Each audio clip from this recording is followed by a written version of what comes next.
My name is Gavin Evans, and this is my review of The Prestige. And this review will have spoilers, so there's your warning. But, if you haven't seen this movie, go and watch it immediately, then come back to this review because it is a masterpiece that you want to go in knowing as little as possible. And it's one of those movies where I really wish I could watch it for the first time again. Because I first saw this movie when I was 12, maybe 13, and I kind of liked it, but it just, I didn't fully understand it. The movie jumps around a lot, and I had trouble following along. I didn't understand the emotional weight of the ending. So, I still love this movie, but if I saw it for the first time today, it would blow my mind. It would change my life. So, yeah. Anyways, let's begin by talking about the cast. And Hugh Jackman gives one of the best performances of his career here. He is just phenomenal. He brings so much to this character where you're kind of sympathetic towards him, but you also really hate him at the same time, and he's deeply flawed, and he did lose someone he loves, but he's not dealing with it in the best way. And I just thought he brought lots of layers and complexities to this character that really shined through. He brings emotion when needed, and I really wish he did more movies like this. And I really wish he would work with Nolan again. But then we've got Christian Bale, who also gives one of the best performances of his career.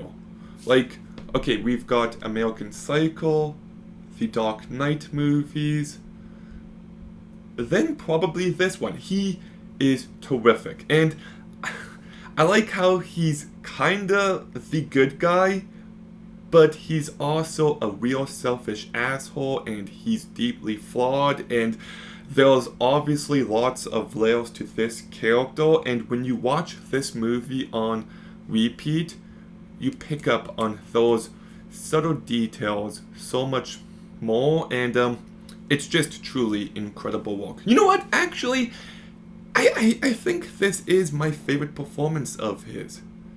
The movie relies on him, and he knocks it out of the park. We then got Michael Caine, who I thought did a great job.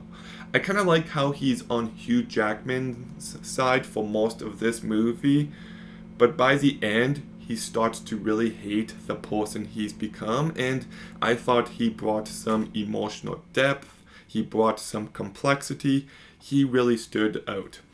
We then got Scarlett Johansson, who I really like her character.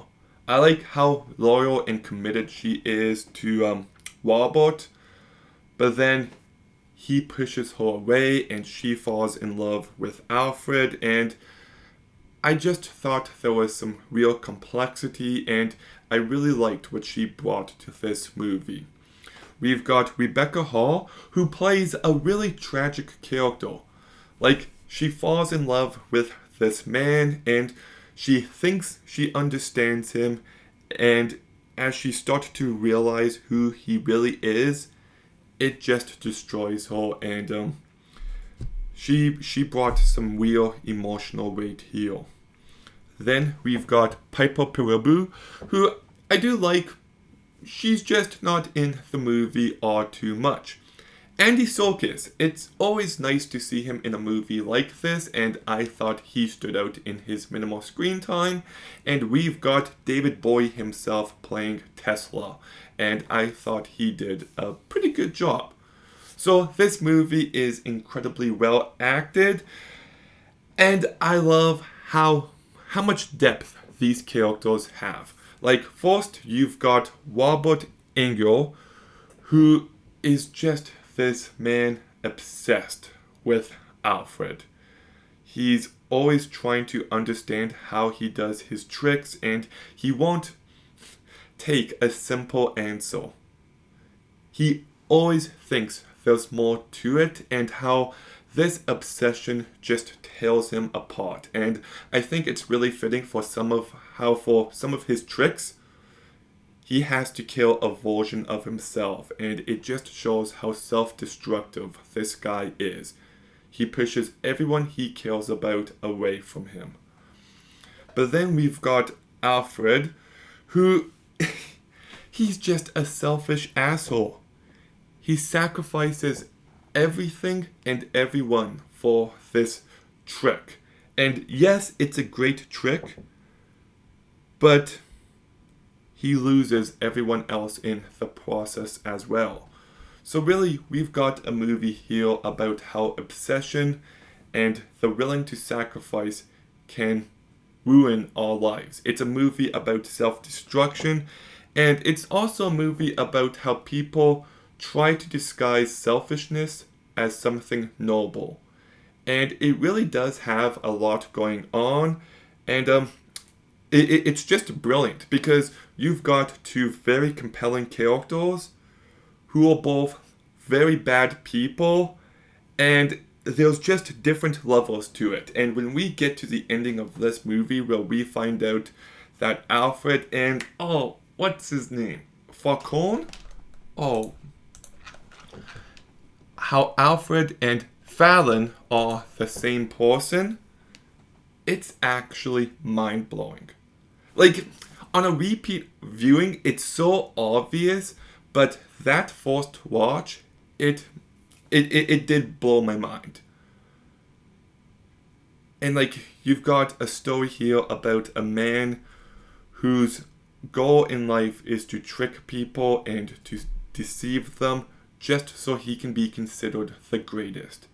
It's a movie about pride, and we see how far that takes him. You know, like having to sacrifice his two fingers, having to, sacrifice, like, Robert loved one person, Fallon loved someone else. I know they're kind of the same person, but you know what I mean. And how eventually both relationships just fall apart because 50% was good enough for them, but it wasn't for the ladies. Like, that is such a great twist. And then you've got Robert's trick where he ends up killing himself every night, and there's a clone. And he doesn't know if he'll be the one who teleports or the one who dies. And how it's such a brilliant idea because it's too far and it's so dark, but he's willing to get his hands dirty in order to one-up Alfred, and I just really love the story being told and how it progresses throughout the movie. I also love the structure and how it's constantly jumping around. Christopher Nolan does a great job of making simple stories into puzzles that just feel really satisfying when you put everything together. The movie also has some real emotional weight at the end. And it's just incredibly well directed by Chris Nolan. I think this movie is shot so incredibly well by Wally Feister. I really like the score by David Julin. It's a shame that David Julin, I love his score in Insomnia and here, but I can't think of any other movies he's composed. The Descent Part 2, The Cabin in the Woods, not else. It kind of bums me out. He's very talented. And I also like how all of these different magic tricks are brought to life just perfectly. The teleporting man, you've got the board trick, you've got the bullet catch. I love watching these magicians talk about their tricks and how they bring them to life. So this movie is just truly perfect from top to bottom.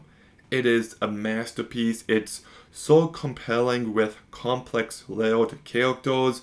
It has real emotion. It has a lot to say about obsession and sacrifice and selfishness.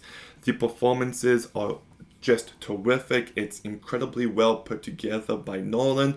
It's a movie that I just love so very much. So I'm giving The Prestige a 9 out of 10.